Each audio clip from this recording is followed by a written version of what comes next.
بسم اللہ الرحمن الرحیم۔ میرے مقالے کا عنوان ہے حضرت محدث اعظمی رحمۃ اللہ علیہ ایک نادر روزگار شخصیت۔ کوشش کروں گا کم سے کم وقت میں مختصر طور پر مقالہ پیش کروں۔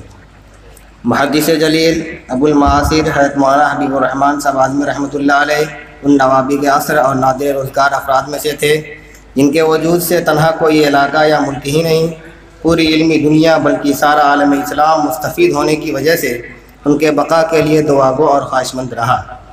حضرت محدث اعظمی رحمۃ اللہ علیہ کی ذات والا صفات اسلامی علوم و فنون کی جامع تھی۔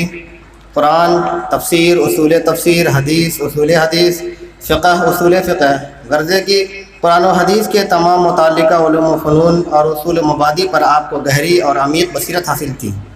آپ کی شخصیت جامع کمالات تھی، علم و عمل، زہد و تقوی اور شریعت و طریقت کے مجموع البحرین تھے۔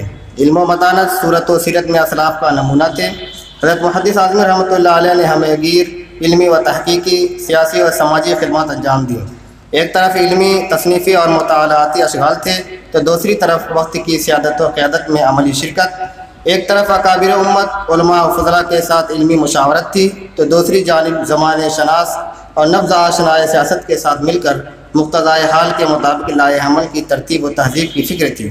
ظاہر ہے جس کا میدان عمل اتنا وسیع ہو، جس کے کام کی جہتیں متنوع ہوں، ان کے متعلقین و احباب مداح و شہدا بھی بے شمار ہوں گے۔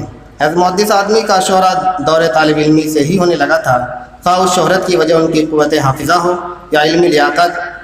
مولانا جب مسند درس میں بیٹھے تھے ان کے درس کی بھی شہرت ہونے لگی۔ جب قلم سنبھالا تو قلم گوہربار سے ایسی تصنیفات، تحقیقات و تعلیقات معرض وجود میں آئی کہ عالم اسلام کے ممتاز محدثین اور محققین حضرت محدث اعظمی کو اجلال و اکرام کی نگاہ سے دیکھنے لگے۔ اس مقالے کے اندر ذیلی عنوانات بھی ہیں، میں مختصر طور پر ان میں سے استغنا و بے نیازی کا ایک واقعہ پڑھ دیجیے، پڑھ دیتا ہوں۔ عنوان پڑھ دیجیے۔ عنوان ہے ایک ذہانت و فطانت، استغنا و بے نیازی ہے۔ اسی طریقے سے حضرت محدث اعظمی رحمۃ اللہ علیہ کی واضح تقدیر ہے۔ اسی طریقے سے حضرت محدث رحمۃ اللہ علیہ کی عظمت شان پر ایک واقعہ میں بیان کر دیتا ہوں۔ حضرت مولانا ایک مرتبہ حج کے لیے تشریف لے گئے۔ فدائے ملت حضرت مولانا سید اسعد صاحب رحمۃ اللہ علیہ بھی وہاں موجود تھے۔ انہوں نے شیخ عرب علامہ ابن باز کی زیارت کا وقت مانگا اور وہ مقرر ہو گیا۔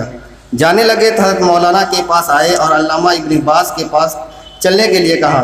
حضرت مولانا تیار ہو گئے، وہاں پہنچے تو حسب معمول ہر شخص نے اپنا تعارف پیش کیا، کیونکہ ابن باز نابینا محدث تھے، ان کے یہاں ہر شخص کو اپنا نام اور مختصر تعارف کرانا ہوتا ہے۔ جب کئی آدمی اپنا تعارف کرا چکے تو آخری نمبر حضرت مولانا کا تھا۔ مولانا نے فرمایا انا حبیب الرحمن الاعظمی من الہند، تو شیخ عرب اٹھ کھڑے ہو گئے۔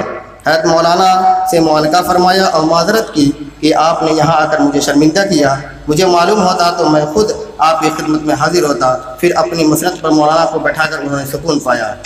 آخری پیراگراف ہے۔ حضرت محدث اعظمی رحمۃ اللہ علیہ کو اللہ تبارک و تعالیٰ نے بے شمار خوبیوں سے نوازا تھا، جن کے بارے میں لکھنے والوں نے اپنی تحریروں میں اس کا اعتراف کیا اور بیان کرنے والوں نے تعزیتی جلسوں اور پیغاموں میں کہا، اور آئندہ بھی ان کا ذکر خیر چھیڑ کر خوشبو پھیلائیں گے۔ در حقیقت آپ نے اپنی زندگی کو دین کی سربلندی، علم دین کی نشر و اشاعت، مختلف شعبہ دین کے رجال کار تیار کرنے کے لیے وقف کر دی تھی۔ خدمت دین کے ہر شعبہ اور میدان میں لاکھوں نہیں بلکہ کروڑہ متوالوں کی تصنیفات اور تحقیقات و تعلیقات سے فائدہ اٹھا رہے ہیں اور اٹھاتے رہیں گے۔ وآخر دعوانا